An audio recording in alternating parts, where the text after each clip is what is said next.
Hello students, today we are going to start our new chapter solids, liquids and gases. When we look around ourselves, we see many things, many different things. Some are living and some are non-living. Living things like animals, plants, human beings, and non-living things like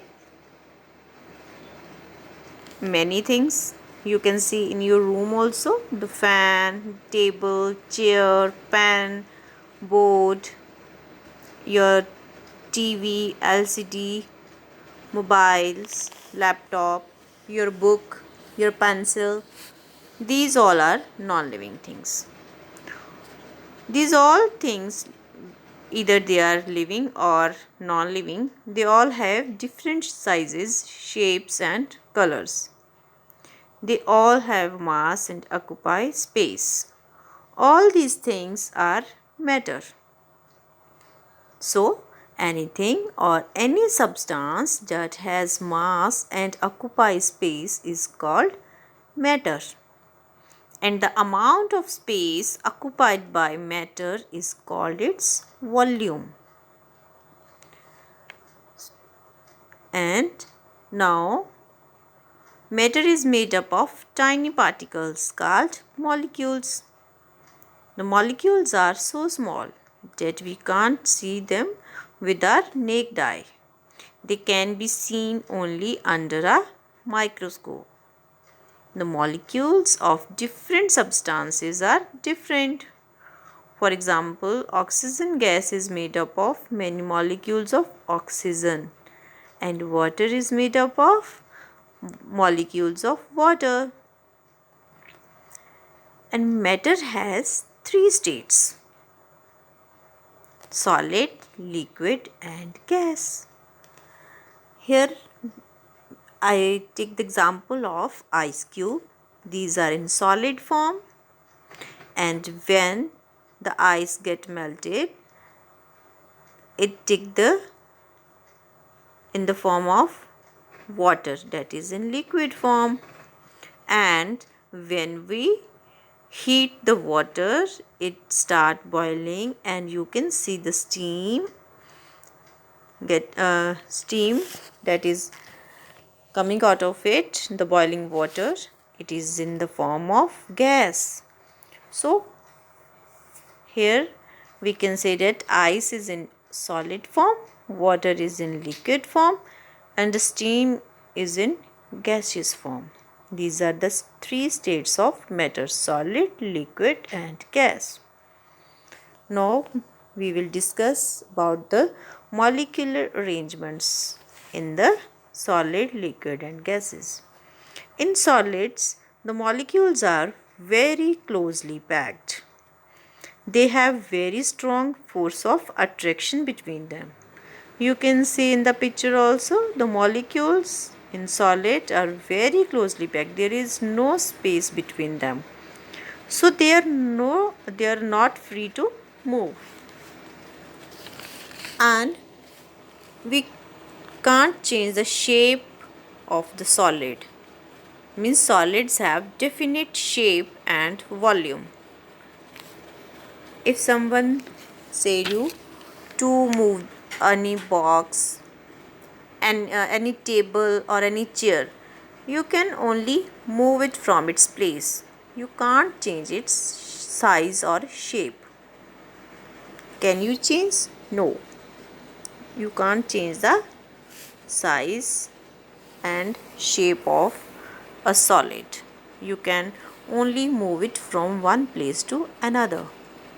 So solids have definite shape and volume. They are generally hard, like table, pencil, book, truck, car, your bed, sofas, furniture at your home, and anything that you can see around yourself that is hard, it is solid. The shape of some solids, like our erasers, can be changed by applying force. Some solids, like our pencil lead, can even break on applying force. Here I take the example of book. Your book is solid.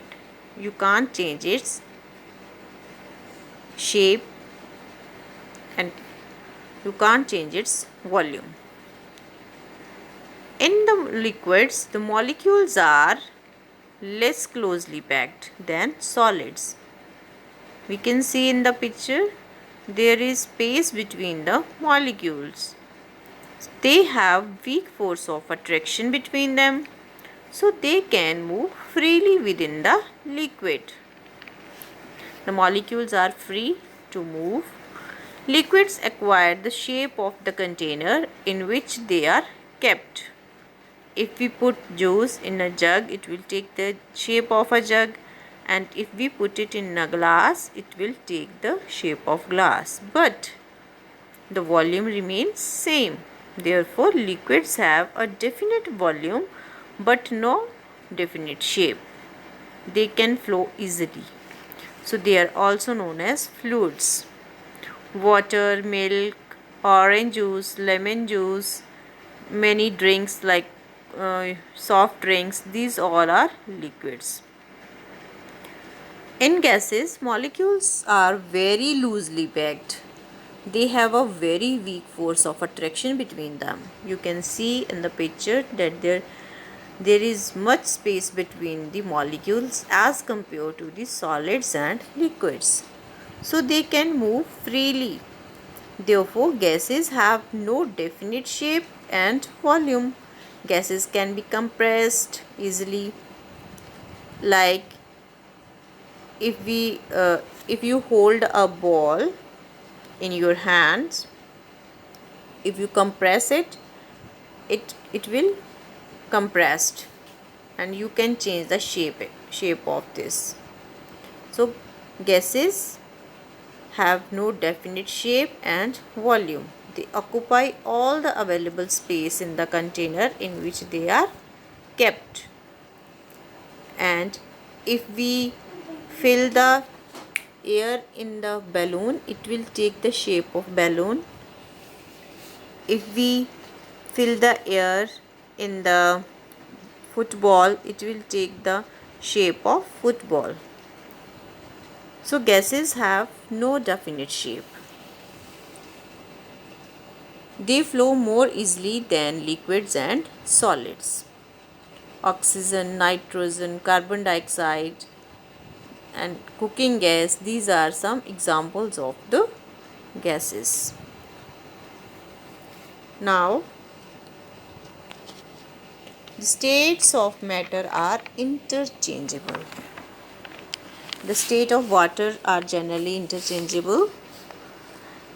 Heating makes the molecules move apart and become less closely packed, while cooling makes the molecules come closer and become more closely packed. On heating, the molecules move apart from each other, away from each other, and they become less closely packed.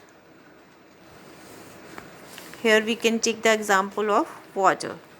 On heating, the ice, which is in solid form, it will change into water, which is in liquid form. So this is known as melting. This is known as melting. And on heating water, it changes into steam. This is known as evaporation. When we heat the water gets start boiling, the steam will come out of it. It is known as the evaporation.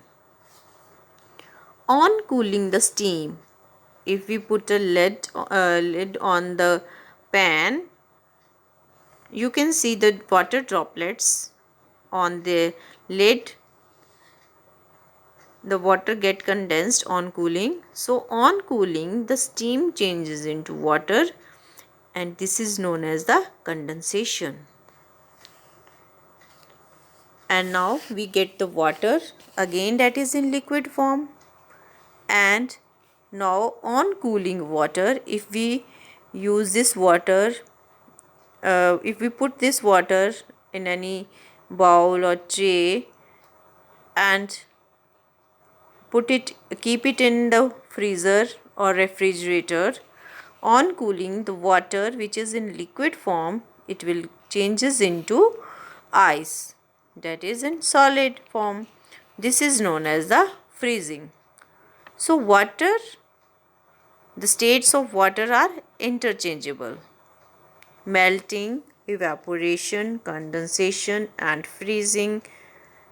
These all these processes change the state of water. If we dissolve sugar in the water, what will happen? Now take a glass of water, mark the level of the water on the glass. Now add some sugar in it and stir it well with the spoon. Now note the water level in the glass. It will remain the same. How it is possible? This shows that the volume of the water remains same even after dissolving sugar in it. And how it is possible? Because we know the molecules in a liquid are not very closely packed.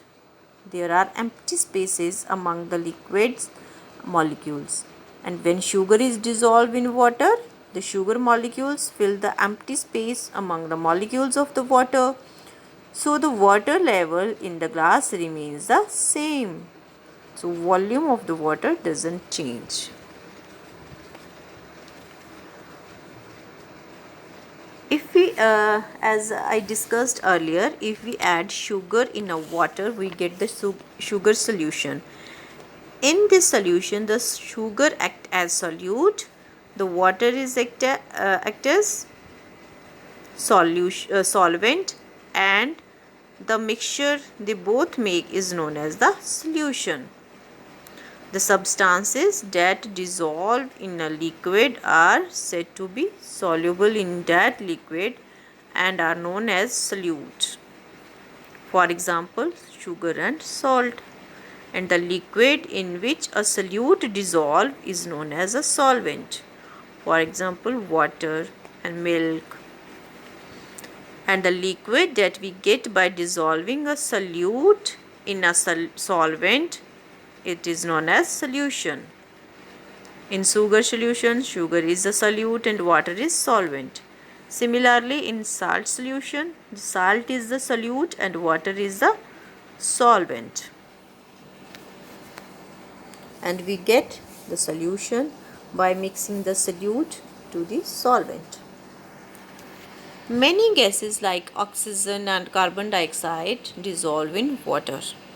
The carbon dioxide is dissolved under pressure in soda water or soft drinks. So when you open the bottle of any soft drink, you can see the bubbles are coming out of it rapidly with great speed. So that is the carbon dioxide escapes rapidly in the form of bubbles. The water in lakes, rivers, ponds and seas has a lot of oxygen dissolved in it. That's why the plants and animals that live in the water, or we can say that the aquatic plants and aquatic animals, they use this oxygen to breathe. Like fishes breathe in oxygen dissolved in water. Thank you.